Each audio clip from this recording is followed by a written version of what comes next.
तो hello guys, देखिए आज हम मरीन ड्राइव पे दीघा घाट पे आए हैं। और ये मेरा भाई एक ब्लॉगर है जो कि अभी जा रहे हैं घर। तो चलिए दिखाते हैं और पूरा दिखाते हैं मरीन ड्राइव का।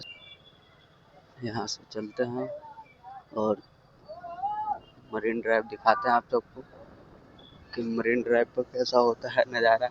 तो ये मेरा ब्लॉगर भाई है जो कि अभी मेरा वीडियो शूट कर रहा है और हम इसका वीडियो शूट कर रहे हैं।